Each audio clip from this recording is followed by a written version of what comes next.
Good morning. I'm Lynette Adams, and this is Rochester in Focus. Coming up this morning, a major milestone for BIPOC-PEEEEEK Rochester in its efforts to bring more culturally responsive care to people who need services to live. The group just graduated its first class of youth peer advocates. Sarah Taylor and Virginia Wade with Partners in Community Development and BIPOC-PEEEEEK join us to talk about the significance. Also today, we'll tell you about Greentopia's Dinner on the Bridge coming up this Thursday. It's a major fundraiser for the organization, which believes green spaces can transform neighborhoods. Executive Board Chair Lisa Barron says this year's dinner will be like no other. It's happening on the newly renovated Ponderin Bridge. Could you use a little encouragement? There's nothing like gospel music to do it. Walita Monroe Sims stopped by to tell us about Gospel Jubilee 2025 taking place a week from today. She and her brother Jason Monroe founded the event 11 years ago, and it's still going strong. And finally, from our archives, Lakeisha Washington is a lactation consultant and doula. She tells us why breastfeeding is beneficial for mom and baby.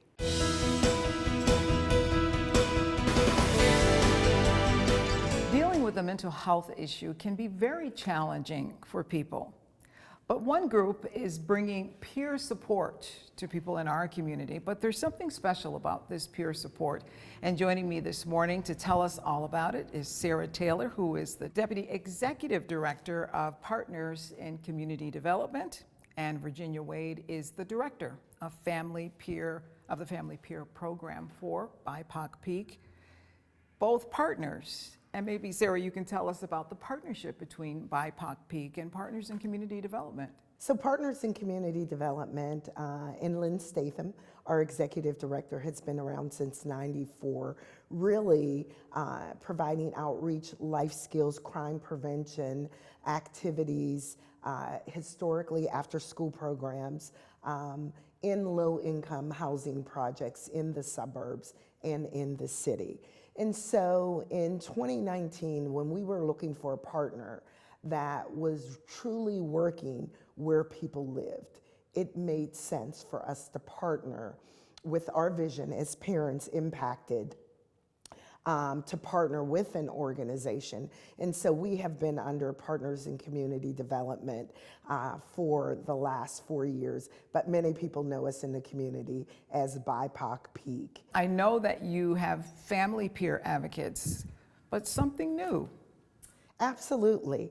July is Minority Mental Health Awareness Month, and each year we host a symposium, which we had a symposium this past week and honored Melody Funches in CCSI with the Lenore Reed Rose Mental Health Equity Award. But in addition, we held this spring our first cohort of youth peer advocates working to get youth credentialed. And we were so excited that we had 4 individuals go through our cohort, but 3 got credentialed, 3 black males. That make it very significant for us that we have youth out there that are using their lived experience, sharing, very vulnerable, sharing that they have had their own journey with mental health and mental health conditions or experiences, and they want to use that experience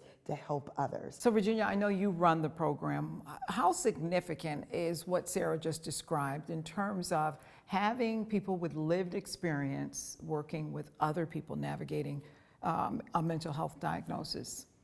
It is very, very important. It is very, very crucial, because if I can identify with someone that have gone through a similar situation as I have navigated, it brings me, or the individual, it brings them a sense of they have someone who understands what it's like to walk in their shoes, what it's like to struggle with mental health. So they're more likely to form the relationship, and that's the key, is developing that relationship and that trust. Once you develop that relationship, then that trust comes in, and then you can trust that person, that family peer advocate or youth peer advocate that's going to guide you and be there by your side to help you navigate the system. That's really important. Absolutely. Especially at a time when we have seen the numbers in terms of suicide among Black teens go up astronomically. Peer services is one continuum of care. Yes, we need our psychiatrists. Yes, we need our therapists. Yes, we need our practitioners, our coaches. But the reality is that peer services is a proven evidence-based model that is a critical component of the continuum of care. And there are many individuals that are not going to show up at the clinic.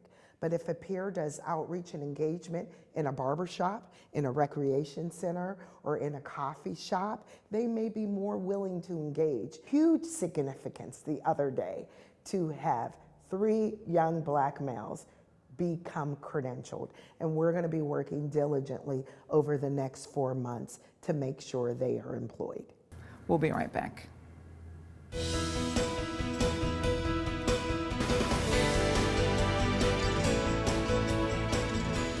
Have you ever had dinner on a bridge? I know it sounds funny, right? But you have an opportunity. It's a rare opportunity to have dinner on a bridge. It is Greentopia's major fundraiser. And joining us to talk about it is Lisa Barron, who is the executive board chair. Nice to have you. Thank you, Lynette. It's nice to be here. Thank you. And it's nice to be talking about dinner on the bridge. It's back. It is back. We've had a 2-year hiatus due to construction and renovation of the Pont de Rennes Bridge in High Falls. But this is our major fundraiser. Greentopia has been around since 2011, and its major mission is to create and sustain urban green space in the city of Rochester that transforms lives, individuals' lives, and communities' lives with green, right? And we have been trying for so long to raise awareness and bring people back to High Falls and gain access to the river, the waterfall, and the gorge. And our dreams are coming true, right? We're getting a state park. So this Dinner on the Bridge is a celebration this year of all of those things. So I know we're going to talk about that event, but tell us a little bit about what you've been doing over the last 14 years. Michael Phillipson, Lewis Stess founded Greentopia with the thoughts of creating a real destination in High Falls that celebrates our natural assets. And they created the Eco Fest, which ran for several years to bring people back to High Falls. And Dinner on the Bridge started in 2014 as another means to an end. It brought people to the bridge and to enjoy the view, because you look out over the waterfall and the river and the gorge while you sit and dine. And so it's a spectacular event. It's a sit-down dinner, 3 courses, wine, but you're in the middle of nature almost, right? And you're outside, which is the goal, to bring everybody back outside and enjoying our natural assets. And we're not talking about a small dinner. We're talking about 300 plus people having dinner together. Yes, we are. And the tables are set up so that people can interact, right? And get to know each other. We're enjoying the catering of a Vino restaurant this year, but we've had other caterers. But it's a logistic nightmare to seat people on a bridge and try to serve them a hot meal. because the bridge is 856 feet long, but we do it. And people keep coming back, so we must be doing something right.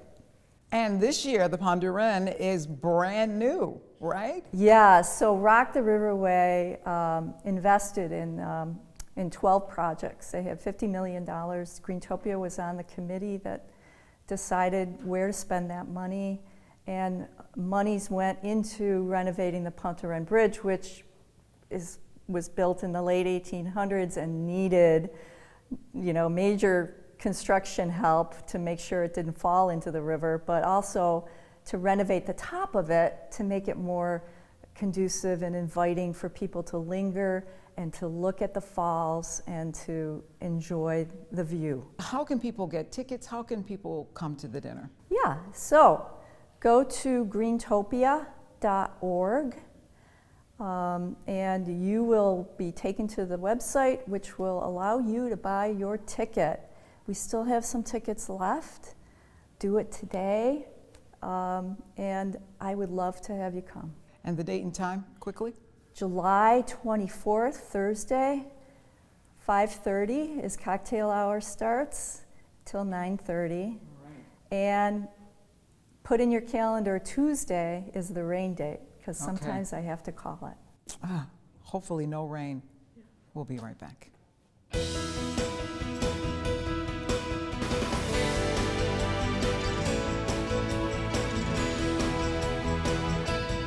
It's about that time of year, time for the Gospel Jubilee. It's been coming to Rochester for 11 years, thanks to Walita Monroe Sims, along with her brother Jason Monroe. They have been organizing this concert every year for the last 11 years, and it's coming back. Welcome. Thank you for having me. So let's talk about the Gospel Jubilee this year. What can people expect? Who's coming? There's a lot of local artists. I know we are really focusing on church choirs. If you see the flyer, all the featured guests are on the flyer. Antioch Baptist Church coming. I know that the D9 choir is going to be singing. Jason Monroe and Resilient Praise is going to be singing. I know that he's the minister of music over at Reverend Harvey's church, James. He'll be singing. So we have some really good spiritists will be singing. So we're excited about that. It's going to be a very, very, very good lineup. What made you and your brother decide to start doing this concert each year? I'm going to tell you, it kind of happened on accident. And I have to pay homage to Ms. Joan Brasenberg.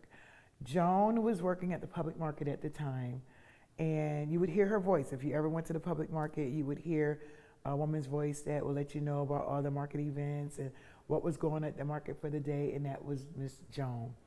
And I had the pleasure of working with her at the time on our 9 to 5, and we were having a Christmas party, and she was like, we're looking for some people to do caroling, and I know that you sing in the choir, could you guys come and carol? So I ran it by my brother, and he was like, sure, we'll go. And we did the caroling, and then after that, she was like, y'all need to come to the market and sing. So we were like, okay. And it was just a one-day debut. They were having something at the market. We sung.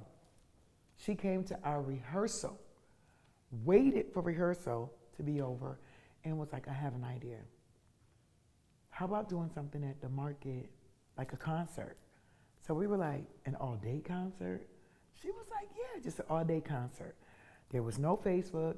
We had no marketing tools. I said, well, it was all word of mouth. We did the concert, and we had 700 people come. So I said, if we're bringing in this number of community members, I think we need to utilize this space to be a resource as well. How can we get other agencies, nonprofit organizations, to come in and share with the community about what they're doing? Wow, that works. I know that you focus a lot. You talked about local groups, but there's a lot of Rochester talent. Absolutely. Is it your belief that we need a showcase for just local talent? Yeah, for local talent. And I mean, we brought in artists, to come in. artists from, Buffalo. We brought in other artists, in the gospel genre. But I think it's important to see who's doing what in our community for free, because a lot of times finances can be a barrier. And it's not that people don't want to go. I know that it seems like people wait till the last minute. They may not have it. And I think a lot of times that if we can bring gospel music up front and center free, inspirational music up front and center free, why not? And that's what the Jubilee has done. And also provide a space for community resources. If you need, you never know. And I love the fact that it's in July, because July is Black Mental Health Awareness Month. So I'm a big believer on walking away with tangible resources. So as gospel music brings inspiration to us all, right? We know that music is a universal language. Then also, what can you walk away with tangibly? And so we ask that not only with our sponsors, but other community agencies, if they could come in and table and be a resource for our community and inspiration as well. So it is coming up July the 27th at the public market. Yes. Free. Free. Just come on out, 4 o'clock. Come on out, bring your chair. Bring your chair. Everybody is welcome. This is a free family event. Bring the children, bring your cousins, bring your best friends, bring your neighbors, bring your chair, and bring your heart open, ready, and willing to celebrate, uplift, and glorify God with us. Couldn't have said it better. We'll be right back.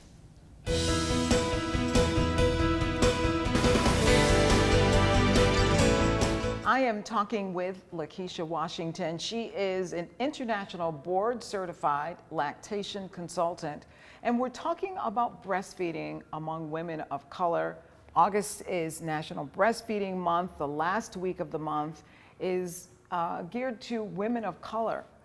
And thank you so much for joining me first and foremost. But why dedicate a week to women of color when it comes to breastfeeding? Yeah, absolutely. So it is Black Breastfeeding Week, and I think it is very important for us to shed some light, bring some awareness to Black breastfeeding rates and support. Right now in New York State, the breastfeeding rates for African American families are on the lower end compared to any other races or ethnicities.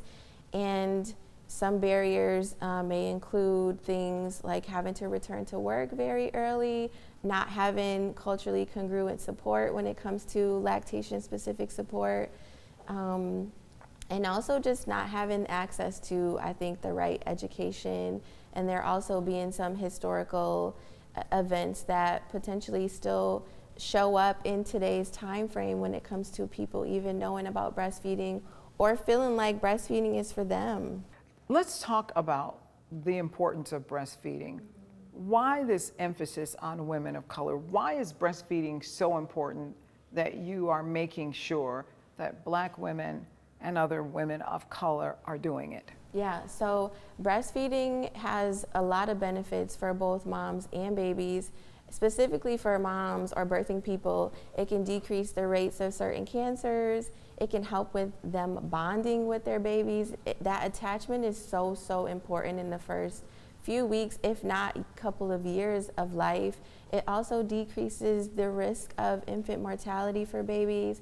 It gives them the proper antibodies they need to fight off any infections that they may come in contact with.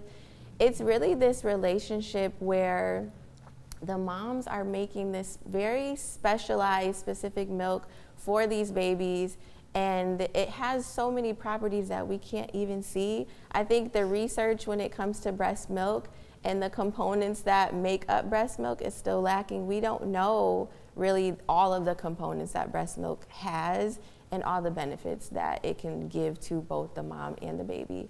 But it's this like silent relationship between the two. Moms may come in contact with certain bacteria and their body automatically is making those antibodies to pass on to their babies. And so it's just a great start, I think, to give babies the best chance at surviving in this new environment. Now, you work with moms, and you probably spend a lot of your time trying to convince moms of the benefits of breastfeeding. What's the pushback? What do you hear from moms who don't do it or who don't want to do it? I think some of the main concerns that families have is they think breastfeeding is very hard, it takes a lot of time, it can be expensive. I think some people think that, like, you know, I'm gonna spoil my baby because I'm holding them all the time or I'm feeding them all the time. And I combat some of these things with newborn babies have to feed very frequently, regardless of if they're being breastfed or bottle fed. And so they really need that safety, security, that attachment with the parent, regardless of if you're choosing to breastfeed or not. They're in this new environment on the outside where they've been used to being fed on demand for 9 months. And so that doesn't just automatically go away when they're born. We have just about 30 seconds or so. Talk about a doula. How could a doula bridge the gap for moms who are thinking about it, aren't sure about it? You know, people think of a doula as something that only the rich afford. Yes. But that could be helpful to women, right? Absolutely. So doulas provide service, not only support for the moms, but the partners as well. The goal is to educate them so that they can make informed decisions in their care. And if things come up during their pregnancy or their birth, they're helping making sure that they are attached with the right resources to be able to get whatever it is that they need and that they have a good experience.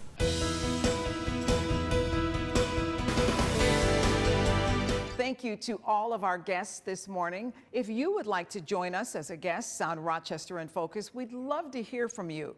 You can reach the News 10 NBC Newsroom at 232-1010, or you can send us an email at riff@whec.com. Well, that's all the time we have. If you want to know what your neighbors and friends are doing to make Rochester a great place to live, join us each Sunday morning for Rochester in Focus right here on News 10 NBC. Have a great week.